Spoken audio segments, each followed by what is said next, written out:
الحمد لله الذي أرسل رسوله بالهدى ودين الحق ليظهره على الدين كله ولو كره الكافرون.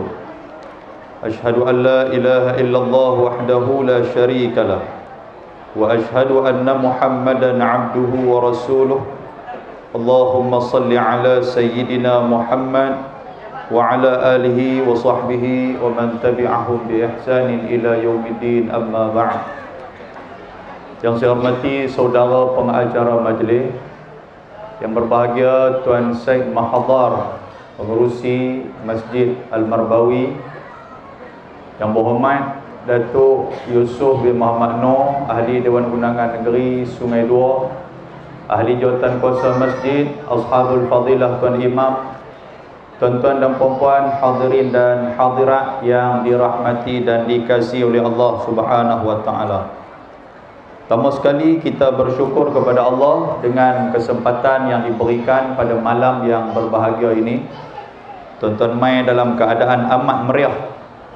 Sebagaimana yang kita ketahui, kedatangan kita ini adalah untuk kita menyambut ataupun kita mengenang serta memperingati Maulid An-Nabi sallallahu alaihi wa alihi wasallam, yang mana Nabi sallallahu alaihi wa alihi wasallam, seandainya Nabi masih lagi berada bersama dengan kita, sudah pastilah Maulid yang kita sambut ini sudah berumur 1451 tahun. Kerana Nabi dilahirkan dalam bulan Rabiul Awal 571 Masihi. Jadi tuan-tuan kira sampai ke hari ini maknanya lebih kurang 1451. Inilah sambutan yang kita buat untuk memperingati Nabi sallallahu alaihi wasallam. Walaupun perkara ini tidak dilaksanakan pada zaman Nabi, pada zaman sahabat, pada zaman tabi'in, tetapi perkara ini dilaksanakan pada zaman Sultan Salahuddin Al-Ayyubi, lebih kurang 1154, tahun 1154. Di saat itu dinasti Ayyubiyah, umat Islam waktu tu penat. Umat Islam waktu tu 309 tahun mereka berperang dengan tentera salib, berperang dengan tentera Mongol, sehingga kan dia jadi layu, umat Islam jadi lemah, masjid-masjid jadi kurang orang yang datang menunaikan amal ibadah. Dan Sultan Salahuddin Al-Ayyubi, dia memerintahkan Al-Malik Muazzam Muzaffaruddin, dia di antara general tentera Islam, supaya menganjurkan satu program yang boleh menyuntik kembali semangat orang-orang Islam untuk kembali semangat dalam beragama Islam. 3 hari 3 malam mereka buat program. Dalam program tu disebut oleh dalam kitab I'anatul Talibin, mereka telah menyuruh Dihyah Al-Kalbi supaya buat satu kitab. Dalam tu ada banyak kisah tentang baginda Nabi sallallahu alaihi wasallam. 3 hari 3 malam dia membaca kitab tentang Nabi. 3 ulama besar yang akan membacakan rawi-rawi, antara dia diambil juga dalam burdah yang dibacakan ataupun yang didendangkan oleh para qasidah kita tadi, yang dipetik di dalam burdah Muhammad Al-Busairi, Maulaya salli wa sallim, apa semua tu. Jadi benda tu untuk nak bagi semangat balik kepada umat Islam. Dalam program tu semua pakat himpun di istana Sultan Salahuddin Al-Ayyubi sebanyak 500,000 kambing, 500,000 ekor kambing yang telah disembelih untuk diberi makan. 100,000 ayam disembelih untuk nak bagi makan. 100,000 roti mentega bagi makan. Dan dalam tu juga dibacakan tentang baginda Nabi daripada permulaan maulid dia sampailah kepada cerita bagaimana kewafatan Nabi sallallahu alaihi wasallam.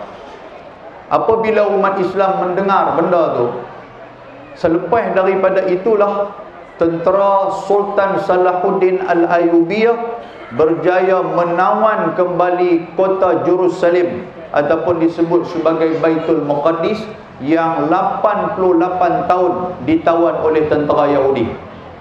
Dua orang yang hebat yang berjaya menawan kota Palestin.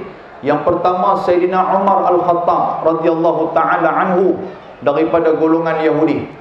Dan golongan Yahudi sampai ke hari ini, ketika mana kalau mereka dengar satu slogan yang dibacakan oleh tentera-tentera Al-Qassam ataupun penduduk-penduduk Palestin, Khaybar, Khaybar ya Yahud, Jaisyun Muhammad sayahud. Khaybar, Khaybar wahai Yahudi, ingatlah bagaimana kamu dahulu kalah teruk dalam peperangan Khaybar bertemu dengan Nabi Muhammad sallallahu alaihi wasallam. Jaisyun Muhammad sayahud. Ingatlah satu ketika nanti tentera Nabi sallallahu alaihi wasallam pasti akan kembali. Jadi tuan-tuan sekalian, dalam sejarah umat Islam, dua orang ini berjaya menawan kembali kota Palestin daripada dijajah oleh Yahudi laknatullahi alaihi ajma'in. Oleh kerana apa? Semangat beragama yang disuntik melalui program-program yang seperti ini. Tuan-tuan, negara kita dijajah hampir 300 tahun lebih.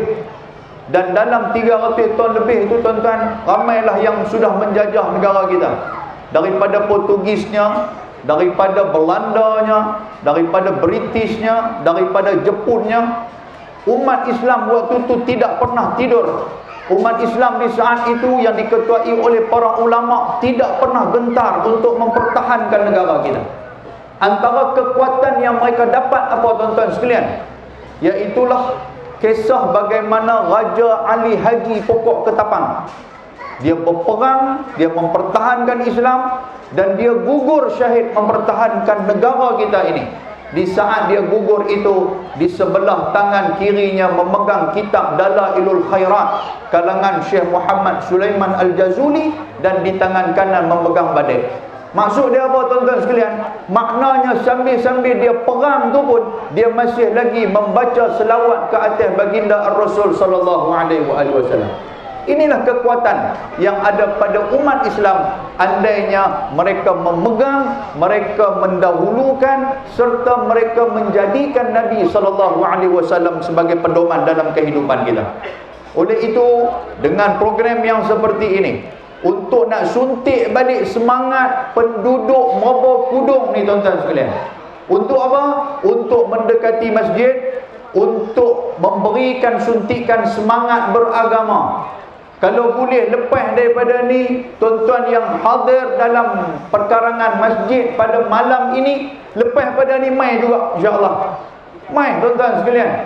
Bila mai barulah jawatankuasa masjid tahu nak buat program apa. Tapi bila dah tak main, macam mana jawatankuasa masjid nak fikir program apa nak pergi? Jadi tuan-tuan main. Mungkin dengan asbab cinta kita kepada Nabi sallallahu alaihi wasallam inilah yang akan mendekatkan hati kita ke masjid. Pasal apa tuan-tuan sekalian masjid kita perlu jaga? Pasal kita sayang kepada Nabi. Masjid ini di antara perjuangan baginda Nabi sallallahu alaihi wasallam. Allah Taala sebut dalam Al-Quranul Karim, la masjidun ussisa 'ala taqwa min awwal yaumin ahaqqu an taquma fihi. Ketika mana Nabi SAW ingin buat masjid, Allah Ta'ala pesan kepada baginda Ar-Rasul SAW, Muhammad, masjidun la masjidun, masjid yang diasaskan dengan taqwa ahaqqu an taquma fihi, hendaklah engkau, Allah Ta'ala tuju kepada Nabi SAW, hendaklah Nabi menghidupkan masjid tu. Hari ini kita ada masjid di kampung kita, maknanya menjadi tanggungjawab kita semua untuk menghidupkan masjid ni. Bukan jawatan kasua saja, bukan tok imam saja, bukan ahli jawatan kuasa, tetapi semua kita ni wajib kita menghidupkan masjid. Pasal apa tuan-tuan? Kerana Nabi SAW inilah di antara peninggalan yang ditinggalkan oleh Nabi adalah masjid. Kalau kita sayang kepada ayah kita, dia tinggal rumah pusaka, dia habaq dekat kita, dia kata rumah ni kalau boleh hangpa jangan jual, Hampa adik-beradik pakat kongsilah ramai-ramai, hidupkan rumah ni tiap-tiap tahun. Kalau mahir raya hampa balik, hampa hidupkan. Maknanya kalau kita pelihara amanah ayah yang sudah meninggal, kita sayang kepada ayah kita. Tapi kalau ayah meninggal, terus pergi jual tu rumah tu, peduli apa dia dah meninggal, dia punya pasal. Dia jadi macam tu, kita tidak sayang kepada ayah kita. Sama juga kalau kita sayang kepada Nabi, jangan kita gadaikan untuk tidak hadir diri kita ke masjid, kerana ini merupakan peninggalan yang ditinggalkan oleh baginda Ar-Rasul sallallahu alaihi wasallam. Hadirin mukminin rahimakumullah. Cerita Nabi sayang kepada kita terlalu banyak, hadis Nabi ada sebut. Daripada atas dunia sampailah ke akhirat, Nabi sayang kat kita. Tuan-tuan kena ingat benda ni saya sebut sekali lagi. Daripada atas dunia sampai akhirat, Nabi SAW sayang kepada kita. Hadis riwayat Imam Ahmad, Nabi menyebutkan, wadidtu anni laqitu ikhwani. Aku teringin sangat, aku kasih sangat, aku rindu sangat kepada adik-beradik aku. Nabi sebut macam tu. Maka sahabat Nabi, Sayyidina Abu Bakar, Sayyidina Umar, Sayyidina Osman, Sayyidina Ali, mereka ni walaupun kawan baik Nabi, tapi mereka adik-beradik kepada Nabi. Abu Bakar siapa dia tuan-tuan? Dia merupakan sahabat dan dia juga pak mentua Nabi. Umar siapa? Umar merupakan sahabat dan dia pak mentua Nabi SAW. Osman siapa? Osman adalah sahabat dan dia juga merupakan menantu kepada Nabi SAW. Sayyidina Ali siapa? Sayyidina Ali adalah sahabat dan dia juga merupakan menantu kepada baginda Nabi SAW. Jadi bila Nabi kata aku rindu dengan adik-beradik aku nak jumpa sangat dengan adik-beradik aku. Sahabat tanya, yang mana 4 orang ni dia tanya Nabi, ya Rasulullah, awalaysa nahnu ikhwanaka ya Rasulullah, kami ni bukan adik-beradik kamu ke? Yang ni pak mentua, yang ni menantu, yang ni sepupu, kami ni adik-beradik. Nabi kata apa? Antum ashabi. Nabi kata hampa ni sahabat aku. Walakin ikhwani, tetapi adik-beradik aku ni siapa dia? Allazi amanu bi wa lam yarawni. Adik-beradik yang aku rindu sangat aku nak berjumpa, mereka adalah orang-orang yang beriman kepada aku, tetapi mereka tidak pernah melihat aku. Siapa dia tuan-tuan sekalian? Kita minta mudah-mudahan kitalah orang itu yang dirindukan oleh baginda Ar-Rasul sallallahu alaihi wasallam. Pasal kita tak pernah tengok Nabi, tetapi kita beriman kepada Nabi. Kita tak pernah langsung kenal Nabi, tak pernah hidup sezaman dengan Nabi, tetapi kita beriman kepada Nabi sallallahu alaihi wasallam. Ini sebagai tanda dia kasih kepada kita. Tuan-tuan, ketika mana di akhirat dalam hadis riwayat Imam Muslim, kata Nabi sallallahu alaihi wasallam, tak kala umat aku sedang berjalan di atas titian sirat, lalu aku dipanggil oleh Allah Subhanahu wa taala untuk melihat umat aku berjalan di atas titian sirat. Nabi boleh mai duduk sebelah titian sirat waktu kita berjalan atas tu. Sebab yang akan berjalan di atas itu tajri bihim a'maluhum. Kita akan berjalan di atas amalan kita masing-masing.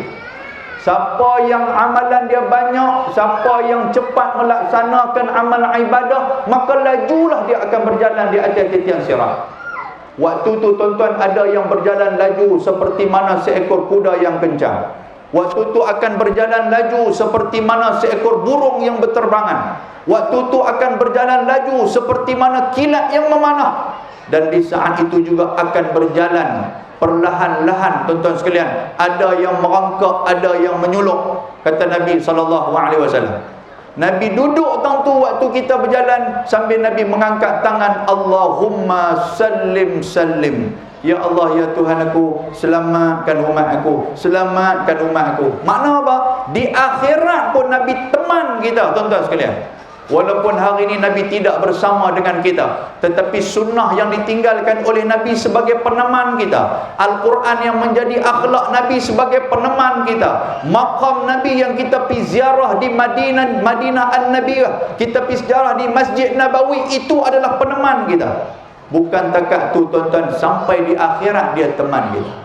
Ada sebuah riwayat, walaupun dipertikaikan di kalangan para ulama, ketika mana Nabi SAW duduk dalam syurga, Allah Ta'ala dan juga para malaikat memberikan salam ke atas baginda Rasul sallallahu alaihi wasallam. Assalamu alayka ayyuhan nabiyyu wa rahmatullahi wa barakatuh. Tuan-tuan tahu tak, bila Nabi dengar macam tu, Nabi tak terima salam tu untuk diri dia sahaja, tetapi Nabi menjawab assalamu alayna wa ala ibadillahi salihin. Dalam tahiyat kita baca, Nabi kata apa? Salam ni bukan untuk aku saja, Nabi kata, tetapi salam ini juga ke atas kami dan juga ke atas hamba-Mu yang lain, ya Allah, yang saleh di kalangan umat-umat Nabi sallallahu alaihi wasallam. Maknanya apa, tuan-tuan? Nabi tidak rela dia haja selamat, tetapi Nabi dak semua umat dia selamat. Surah Ad-Duha merakamkan kepada kita satu keratan, wala sawfa yu'tika rabbuka fatarda. Kita baca ayat tu, pernah jumpa tak? Wadduha walaili idza saja. Apa maksud ayat tu? Tuhan kata wala sawfa yu'tika rabbuka fatarda. Apa sahaja yang Muhammad nak, kami akan bagi. Muhammad nak apa, kami akan bagi. Sehingga kan dalam kitab Syekh Ja'far Al-Barzanji, dalam kitab Barzanji Maulidur Rasul sallallahu alaihi wasallam, dalam tu disebutkan warawadathul jibalu bi an takuna lahu dhahaban fa abahu. Sehingga kan gunung-gunung, antara dia gunung Uhud, dia mempelawa diri dia untuk menjadi gunung emas dan dihadiahkan kepada Nabi sallallahu alaihi wasallam. Jadi gunung emas, tuan-tuan sekalian, kalau Bukit Bendera tu gunung emas, saya rasa dengan saya pun tak main malam ni. Kan? Pakat duk katok emas tu. Gunung Khiang pun. Gunung Khiang, tuan-tuan tahu Gunung Khiang dia Ustaz? Bukan kata gunung emas, baja atik kelawak. Masuk dalam tu Jumaat pun tak turun, tuan-tuan sekalian. Pasal apa? Baja atik kelawak jadi duit. Yang tu baru baja atik kelawak. Kalau gunung emas saya tak tahu. Baik, Nabi ketika mana nak jadikan gunung emas kepada Nabi, Nabi tak mau. Sehingga kan ditanya oleh malaikat Jibril alaihi salam, Nabi nak apa yang sebenarnya? Apa jawapan Nabi, tuan-tuan? Nabi kata apa? Idzan ya Rabb la arda wahidan min ummati finnar. Allah, ini jawapan ni, ya Allah.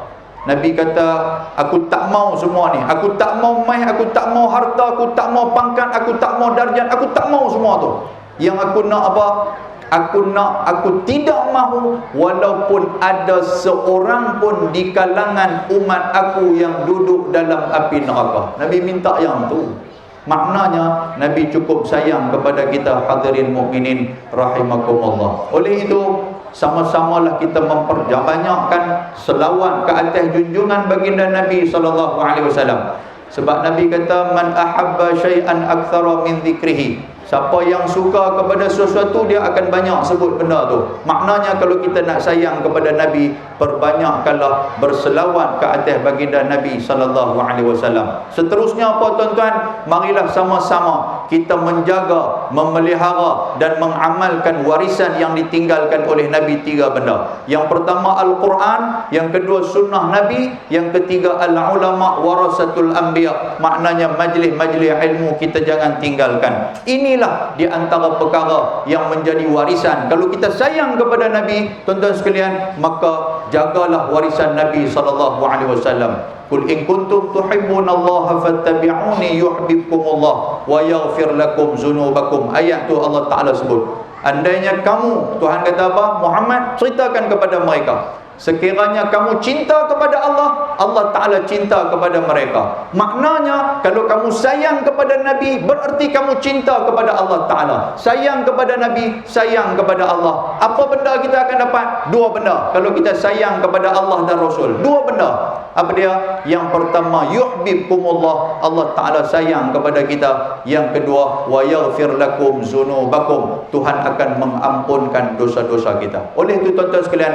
cinta kepada Nabi, Allah Ta'ala sayang kat kita. Cinta kepada Nabi, kita akan diampunkan dosa-dosa kita. Oleh itu, marilah sama-sama kita menyemarakkan lagi semangat cinta mahabbah kita kepada baginda Ar-Rasul sallallahu alaihi wasallam. Saya rasa cukup dekat tu. Mudah-mudahan Allah Ta'ala merahmati kita. Jadi tuan-tuan sekalian, perbanyakkanlah selawat, hidupkanlah Nabi di dalam diri kita, kerana kita akan mendapat syafaat daripada baginda Ar-Rasul sallallahu alaihi wasallam. Sekian dan demikianlah, mudah-mudahan Allah Subhanahu wa taala merahmati kita. Wabillahi taufiq wal hidayah. Assalamualaikum warahmatullahi wabarakatuh.